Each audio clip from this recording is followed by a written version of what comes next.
트윈베스트 로빈입니다. 오늘 시장은 한마디로 중립. 코스피가 2.4% 상승했고 국면 점수는 0.50예요. 자, 바로 가보. 정말 놀라운 움직임이에요. 열흘간 6%나 빠졌다가 이틀 만에 다시 올라오다니. 이건 마치 깊은 숨을 들이마시고 다시 힘을 얻는 것 같죠. 오늘 매매 현황 보자면 이 차트 하나만 봐도 우리가 언제 사고 언제 팔았는지 한눈에 들어오죠. 회색 선은 코스피 추세예요. 그 위에 초록으로 칠해진 구간이 중요한데요. 이건 우리가 가장 중요하게 보는 바닥턴 신호예요. 코스피가 크게 떨어진 뒤에 방향이 위로 꺾이는 바로 그 바닥 상승 초입 순간이죠. 그리고 빨간 세모는 우리가 실제로 산 날, 파란 세모는 판 날이에요. 여기서 중요한 건 초록 신호가 떴다고 무조건 사는 게 아니라는 거예요. 그 위에 종목 점수와 시장 국면까지 허락해야 실제로 사는 거죠. 그래서 세모, 실제 매매, 가초록 구간과 딱 맞지 않을 수도 있어요. 폭락장 한복판에서는 신호가 떴다 해도 게이트가 막혀 있는 경우도 많아요. 바닥턴은 이미 며칠 전에 잡혔고 지금은 그 반등이 이어지는 구간이에요. 저점 대비 12% 올라온 상태예요. 바닥을 새로 찾는 게 아니라 위로 돌아선 흐름을 따라가는 국면이라고 보면 돼요. 국면 중립, 점수 0.499는 이 판단을 뒷받침하는 배경. 오늘 급등 확률은 80.4%로 문턱인 70%를 훌쩍 넘었어요. 보통 약세장엔 관망이 기본이죠. 근데 이 문턱을 넘으면 예외로 절반씩 살살 들어가는 거예요. 오늘은 그 문이 열린 날이었네요. 참고로 이 신호 최근 60거래일 중 22일이나 문턱을 넘을 만큼 자주 떠요. 그래서 이거 하나만 믿고 들어가면 큰 코 다치는 거죠. 꼭 국면도 같이 봐야 해요. 그래서 오늘 이 두 신호 그대로 SK 하이닉스를 새로 담았어요. 바로 그게 오늘 매수 이유예요. 실제 성적표랑 매매 이어서 보죠. 성적표부터 까보겠습니다. 시작 자본금 10억 원 들고 출발했는데 지금 총 평가액이 10.36억 원이에요. 누적으로 치면 3.62% 벌었네. 기간별로 쪼개보면 최근 일주일은 0.03% 올랐고 한 달은 1.86% 빠졌고 석 달은 8.38% 빠졌어요. 요즘은 좀 힘들었겠죠? 근데 오늘 새로 담은 신규 종목은 SK 하이닉스예요. SK 하이닉스를 한 4,100만 원어치 샀는데 솔직히 좀 조금 담은 느낌이에요. 내 룰이 이만큼만 사라는데 어쩌겠어요. 남은 현금은 8.65억 원 들고 있어요. 이렇게 보면 지금은 장기적으로는 조금 올랐지만 짧은 기간은 좀 흔들리는 모습이에요. 요즘 시장이 그런가 보다. 그런데 SK 하이닉스를 이렇게 담은 건 앞으로 어떻게 될지 좀 지켜봐야겠죠. 요즘 반도체 업황이 좀 회복되고 있다는 소식도 있던데 그걸 반영한 선택이었을 수도 있어요. 오늘 우리가 실제로 뭘 사고 뭘 팔았는지 이유까지 딱 정리해 드릴게요. 오늘 산 건 신규 일종목 SK 하이닉스예요. 이유는 딱 하나. 급등 확률이 문턱을 넘어 약세장 예외로 절반만 담은 거죠. 그런데 오늘 판 것도 있어요. MNC 솔루션은 진입 추론에서 빠진 약한 신호라 정리했어요.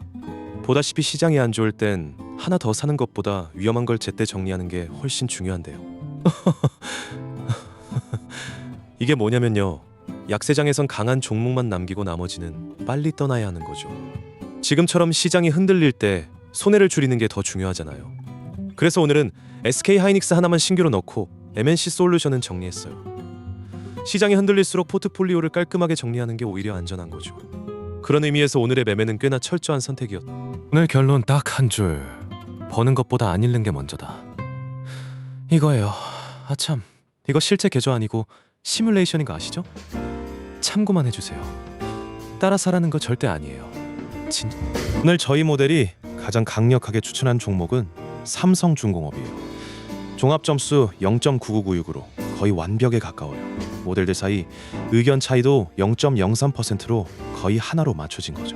2위는 코스닥의 케어젠 0.9985에 의견 차이 0.22%, 3위 원택 0.9979에 0.24%. 이거 보면 의견 차이가 클수록 확실해요? 라는 의심이 생기죠. 5개 종목 중 가장 의견이 불란한 건 원택이에요. 이제 매매 규칙을 좀 알려드릴게요. 목표 수익은 30%, 손절은 마이너스 25%예요. 30% 오르면 이익을 챙기고 빠져나가고 25%까지 떨어지면 그만둘 수 있게 돼요. 5거래일마다 다시 점검해서 점수가 크게 떨어진 종목은 교체해요. 5개 자리에 5개 종목을 쪼개서 담는 구조라서 한 종목에 몰빵하지 않죠. 근데 이 목록이 오늘 실제로 산 종목과는 다르다고요.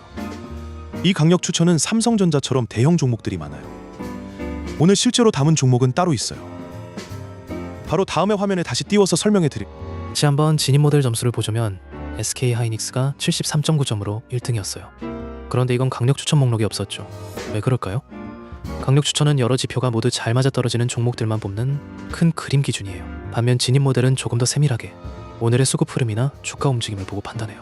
그래서 오늘 진입 모델이 가장 좋아하는 종목은 SK 하이닉스였던 거죠. 강력 추천 목록에 없어도 진입 모델이 따로 판단해서 매수하는 거예요. 이 차이점 꼭 기억해요. 자, 이번엔 큰 손들이랑 지표들도 좀 볼까? 오늘 바깥 상황이 어때 보여? 미국 증시는 나스닥이 0.81%, S&P 500이 0.65%, 다우가 0.13% 올랐어요. 그런데 금은 4,400달러까지 올라 0.83% 상승했고 유가는 82.7달러로 23.9% 하락했어요. 금이 오르면 사람들은 보통 안전한 자산으로 돈을 옮기는 거죠. 유가가 이렇게 빠지면 경기가 좀 식어가는 신호로 보일 수 있어요. 미국 증시는 그럭저럭 잘 버티고 있지만 금과 유가가 이렇게 엇갈리는 건 바깥 공기가 여전히 편하지 않다는 뜻이에요. 금리도 짚고 가겠습니다. 한마디로 금리가 오르면 주가는 눌려. 오늘 미국 10년물은 4.641%, 한국 10년물은 4.305%예요. 왜 그런가요? 두 가지 이유가 있어요. 하나는 금리가 오르면 미래에 벌 돈을 더 팍팍 깎아 계산해서 멀리 보는 성장주가 크게 휘청이죠. 둘째는 안전하게 받는 이자가 쏠쏠해지니 굳이 위험한 주식을 사는 이유가 줄어들거든요. 그런데 미국 2년물은 4.156%로 10년물보다 낮아. 장단기 금리가 뒤집히는 역전은 아니니까 금리 곡선이 침체 온다고 소리치는 건 아니에요. 다행이죠. 비트코인도 좀 빠졌어요. 62,858달러로 하루 전보다 0.86% 내려갔죠. 그런데 이건 하루만이 아니에요. 구간 전체로 보면 약 20%나 떨어졌어요. 이거 보세요. 코스피도 최근에 비슷한 폭으로 빠졌던 거 기억하세요? 비트코인은 배당도 없고 이자도 없어서 사람들이 위험을 얼마나 감수하고 싶어 하는지 보여주는 온도계 같은 거예요. 그런데 이 온도계가 이만큼 떨어졌다는 건 위험을 감수하고 싶은 마음이 전반적으로 식어버렸다는 뜻이죠. 주식도 코인도 같이 눌린 건 어느 한쪽만 문제가 아니라 위험자산 전체가 눈치를 보고 있는 신호예요. 이건 좀 큰일인가 싶어요. 근데 뜯어보면요, 지금은 위험을 감수하고 싶은 마음이 정말 식어버린 거죠. 자, 그럼 다음으로 가보죠. 오늘 지수는 좀 묵직하죠. 코스피가 고점 대비 18%나 빠졌어요. 코스닥도 함께 떨어졌고 지금은 저점보다 11% 올라온 자리인데요. 그런데 이건 아직 추세가 바뀌었다고 보기엔 이르죠. 하락장에 가끔 반등하는 날도 있긴 해요. 근데 그 반등이 또 빠르게 끝나는 경우가 많아요. 그래서 좀 조심스럽게 보는 게 좋겠어요. 덜컥 들어가면 다시 물릴 수도 있으니까. 이번 하락장에서 큰 손들이 뭘 했는지 보자면 외국인은 3조 원을 순매수했고 기관은 1조 원을 순매도했어요. 개인도 2조 원을 팔았죠. 이거 좀 웃기다 싶어요. 외국인이 사는 건 좋은데 기관과 개인은 계속 팔고 있더라고요. 한 방향으로만 움직이지 않으니 큰 손들이 돌아왔다고 보기는 아직 이르다는 거죠. 코스닥은 외국인과 기관이 각각 660억 원, 2,500억 원씩 팔았고 개인은 3,200억 원 삼았어요. 외국인과 기관이 팔았는데 개인이 더 산 거예요. 코스피와 방향이 같냐 다르냐가 시장 분위기 읽는데 중요한데 지금은 외국인과 기관이 빠지는 흐름이에요. 8월 13일 기준으로 ETF 수급을 보면 외국인이 380억 원 순매수했어요. 개인은 반대로 1,500억 원을 순매도했고 기관도 1,200억 원 순매수했죠. 개별 주식에서는 외국인이 팔았던 것처럼 ETF에서도 외국인이 샀다는 건 전체 시장에서 외국인의 움직임이 꽤 일관된 쪽으로 흘러가고 있다는 뜻이에요. 종목 하나하나 사는 것보다는 전체 시장을 베팅하는 ETF에서 그런 움직임이 보인다면 외국인이 어느 정도 장기적인 투자 의도를 가지고 있다는 생각도 들죠. 그렇게 보면 외국인의 움직임이 개인과는 달리 좀 더 안정적으로 보이는 거예요. 수급 봤으면 팔 준비도 봐야죠. 대차장고 추이로 바꿔보겠습니다. 대차장고는 말 그대로 빌려서 팔려고 쌓아둔 물량이에요.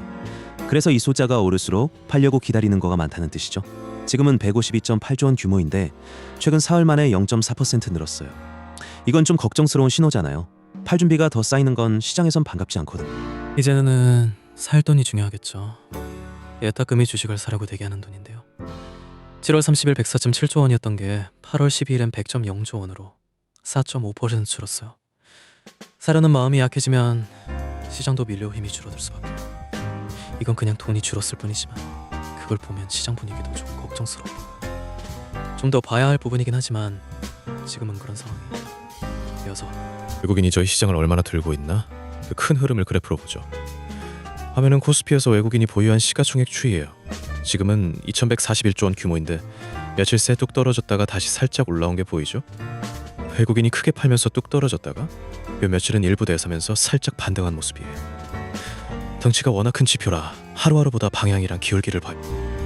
오늘 시장은 좀 묘한 분위기예요. 코스닥은 56조 원에서 55조 원으로 약 2.6% 빠졌죠. 그런데 이건 아직 반짝 빠진 거예요.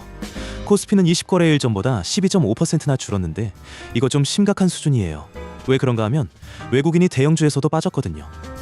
대형주까지 손을 떼는 건 위험을 피하려는 움직임이 전 시장으로 번졌다는 뜻이죠. 요즘 외국인은 정말 조심스럽게 움직이고 있어요. 외국인의 움직임은 보통 시장 분위기를 잘 반영하니까 이건 좀 주의 깊게 봐야 할 부분이에요. 외국인이 빠지면 주식 투자자들도 따라 빠질 수밖에 없으니까요. 요즘 시장은 좀 힘들어 보여요. 나머지 지표들은 오늘 큰 변화가 없어서 빠르게 훑고 가겠습니다. 그제 미국 CPI가 발표됐어요. 물가가 예상보다 뜨거웠다니까요. 이건 미국 금리 인상 가능성이 다시 떠오르는 신호로 성장주나 위험 자산에 부담이 될 수 있어요. 그래서 코스피도 외국인 수급이 좀 주춤하는 모습이었죠. 이런 흐름이 이어진다면 앞으로도 조심해야 할 날짜들이 몇 가지 있어요. 자, 그걸 좀 짚어보겠습니다. 오늘 시뮬레이션 결과는 누적 3.62% 수익률을 기록했어요. 시장 국면은 중립으로 점수는 0.499예요. 급등 확률이 80.4%로 기준선을 넘어서 예외 조항이 열렸죠. 그래서 오늘은 5개 중 하나만 SK 하이닉스의 절반만 살살 투자했고 위험한 종목도 하나 팔았어요. 핵심은 딱 하나예요. 버는 것보다 안 잃는 게 더 중요하죠. 저희 시스템 얘기도 하나 해보겠습니다. 시황만 말하는 게 아니라 매매 로직 자체를 계속 업그레이드하고 있어요. 최근엔 진입 출원 모델이 고른 종목을 다른 모델이 함부로 청산하지 않도록 규칙을 하나로 맞췄고 바닥에서 잡은 종목은 반등을 타는 동안 강제로 뺏기지 않도록 고쳤습니다.